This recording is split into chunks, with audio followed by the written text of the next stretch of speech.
Anybody wanna motherfucking die? Come see, who, me, D, double D, nigga. That's right, that's motherfucker. What up is YouTube? What they do, Caniacs? Caniac Chris here with the 16th installment of Calhoun's Fingernail. I'll be previewing the Miami Hurricanes ACC kickoff tomorrow night against the North Carolina Tar Heels. The game is scheduled for 8 o'clock p.m. Eastern Standard Time, and the Hurricanes breaking out them black-on-black unis to make this our blackout game, so the stage is set. I just want to look into, how exactly do the Miami Hurricanes match up against North Carolina this week, because they'll be getting almost a dozen players back from off of suspension from the incident they had earlier in the year where several student athletes were selling off school paraphernalia, including some Air Jordan sneakers, which got them in some hot water with the NCAA. Hence the 4-game mixed suspensions multiple players are serving right now, even though they've only actually played 3. One of the home games they were scheduled to play against UCF was canceled, or at the very least postponed, due to Hurricane Florence wreaking havoc on that part of the coast. Thoughts and prayers to everybody who's going through that right now, or have lost something, or still having to recover from that, because that can be pretty rough if you live somewhere that's not all too accustomed to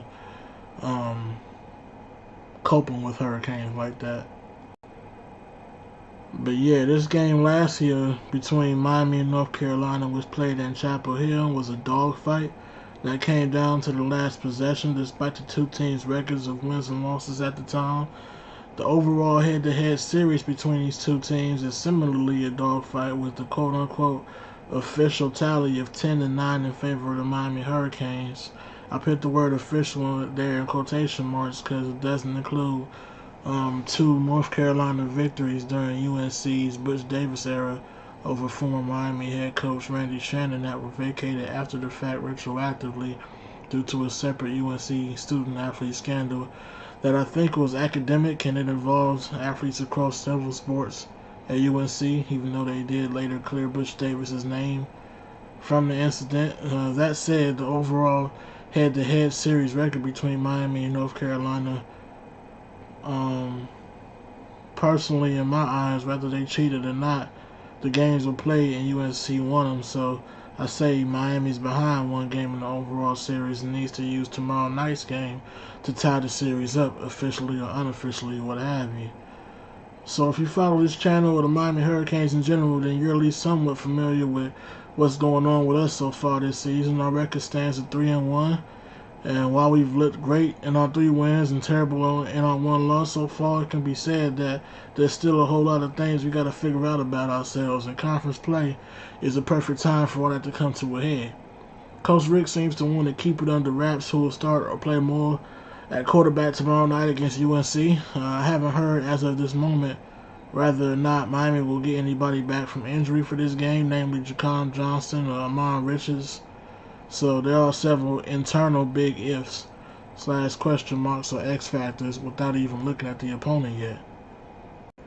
And I'm not going to spend any time trying to speculate on any of those. I just simply wanted them to be noted at some point in time in this preview. So yeah, there they go. As far as the opponent is concerned, as I previously mentioned, they're getting basically their team at full strength back.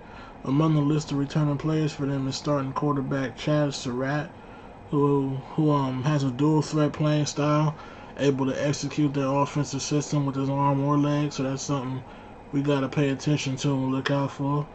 Also returning is the guy who seemed to be their biggest offensive weapon against us last year in wide receiver Bo Corrales. And while he is the only player that scored touchdowns against us last year, UNC does have 2 other very capable wide receivers in Anthony Ratliff-Williams and Dez Newsome, who is dynamic in space with the ball in his hands. And they're also getting back probably their best / most athletic defensive lineman and defensive end Malik Carney. I believe other players returning that those 3, Corrales, Carney, and Surratt, are going to be probably the only ones worth mentioning, as the rest of the guys are seemingly just there for rotational depth and might not get too much playing time, if any at all.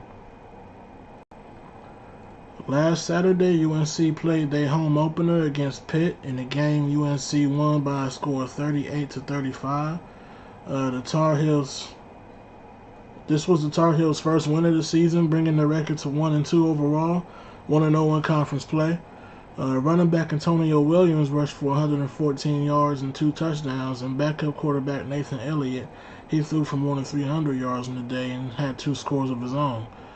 North Carolina outscored Pitt in the third quarter 17-0, so I guess we can credit Tar Heel coach Larry Fedora with some timely halftime adjustments. In spite of playing with the team short-handed, several key players that will be available for the game tomorrow night in Hard Rock Stadium. If you recall the end of last year's game between the Miami Hurricanes and North Carolina Tar Heels, head coach Larry Fedora had what looked like a pretty heated exchange of words with head coach Mark Richt, so it'll be a little interesting to see if there are any hard feelings harbored between the two and if it plays a factor of any kind during the game. That'll pretty much conclude Calhoun's Fingernail episode 16 in North Carolina preview. Definitely looking forward to watching this game. It has all the makings of a big one. As always, hands raised, thumbs connected. That's how we throw up to you around here. Caniac Chris signing out. Let's go Canes. Go get that W. Everybody wanna motherfucking die. Come see